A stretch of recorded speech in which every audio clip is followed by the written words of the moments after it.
Hey, what up, everybody? Today is the day we've all been waiting for, the return of San Francisco 49er football. Now, I'm not the biggest, preseason football fan. I'm not going to be, I'm not going to be guaranteeing that I'm going to be watching 100% of this game. It's just nice to have football back. The San Francisco 49ers, we have unfinished business.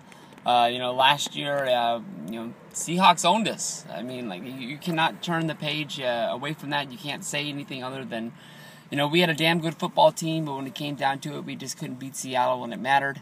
A lot of people will say the Niners got one of the best teams in football this year, but, honestly, when it comes down to it, until somebody beats the Seattle Seahawks, they are the team to beat in the NFC West and all of football.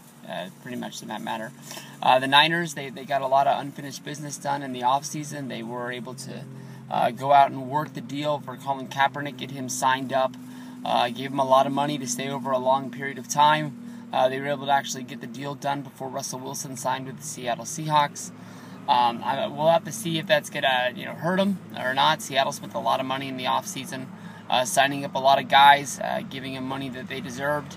And I was really hoping that, as Seattle was dishing out all those deals, Russell Wilson, he sort of seems like a smart kind of guy, that he would say, he's going to get paid, but maybe he would take some sort of a discount in order to stay with Seattle and sort of keep the pieces around him. Not having to say, I want to be the highest paid player in the NFL or something like that. But basically, Colin Kaepernick would be looked at as the same caliber kind of a quarterback, and he would get paid sort of that lesser deal that Russell Wilson would be taking. 49ers, they upgraded their wide receiver core this offseason, adding Stevie Johnson to the mix. If you remember last year, we had Crabtree go down very early. Bolden was brought over from the Ravens. He exploded of 300-plus yards receiving in the first game against Green Bay. And then from there, the NFL learned, hey, cover Bolden. And our whole, passing game basically got shut down. With all those weapons out there, we were able to re-sign Bolden. We got Crabtree. We brought Stevie Johnson in from Buffalo. We still got Patton, our rookie wide receiver from last year. Honestly, with this game against the Ravens tonight, he's going to be the one guy that I'm looking for more than anything. You all know the first preseason game, the A team goes out there, they take a snap.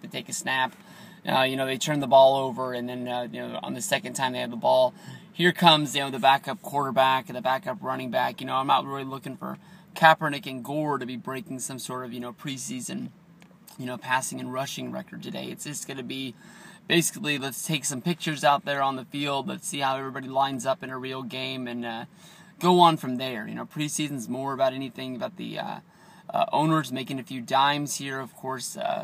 The Niners opened up their new stadium. They're not going to be playing in it today against Baltimore. But when it does open, the Niners get some money back to repay off their debts for all that. I sort of think of preseason football as a pretty big scam. I know that these games honestly are pretty important for some guys on the roster, dying to get those last spots, whether if they're on special teams or defense. Those last few spots on a football team are very important to a lot of guys. And coaches, need these games in order to get this done. A lot of guys impress other teams with these preseason games, and there's those last-second trades for draft picks. So guys get to where, they're going to be on a team for a year there. But I honestly would never go to a preseason football game. It's just not for me. It's not going to have the same sort of a feel as a real game. Watch what you want to on TV, and until you just lose interest, you just change channel when that happens. But I think the Niners opening up against Baltimore is a good way to get some eyes on this game. Of course, brother versus brother. You got the Super Bowl rematch from the year before.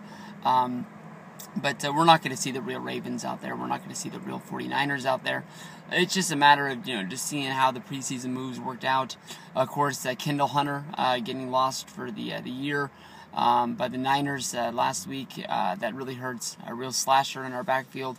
That guy behind Gore. But, of course, if we're going to lose anybody on our football team, we always have real deep linebackers. We always have real deep running backs. So, we've got James back there who got hurt the next day, but he's only going to be out for 2 weeks.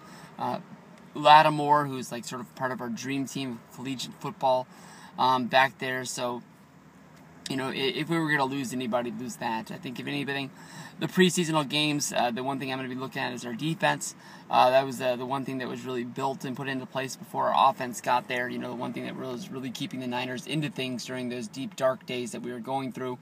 We lost Carlos Rogers to the Raiders. We lost Whitner to the Browns. Those are two big pieces. We're going to have to see how we're able to put this together. I think that Eric Reed is a guy in our backfield. As a rookie, I think that he, really excelled and did a whole lot more things back there than I thought he was going to. We're going to have to see what our new rookie, Jimmy Ward, is going to be doing back there. Where did he come from? Ohio State? I could be wrong on that. But we're going to have to see how we put this back together. Defense has always been a real strong point. And like I said, even through those dark years, and we're going to have to see if we're going to be able to put together another high-caliber defense in order to keep up with that offense, in order to keep things down. But the Niners made some moves this year to keep up with the Seahawks. Hopefully they'll be able to move the ball against that defense, spreading the ball around. Kaepernick was having trouble, in Seattle. With the passing game, Stevie Johnson was probably the biggest name that we could add up there. I'm sure glad we didn't get the trade with the Browns. That guy's down. I think he got busted for marijuana last week or the week before, and he's going to be trying to fight it. But that would be a headache in the 49ers we don't need. We've already got, Aldon Smith. We're going to have to see how that all plays out. I've heard some people say that he might end up with the 2-game suspension, and if he catches up with him, he catches up with him. But I think when Aldon wasn't with the team, we still hung strong. Those weeks last week, I think we went, how many, was he gone for 4 weeks, and we went 3-1? I think one of those games would have been the Carolina game.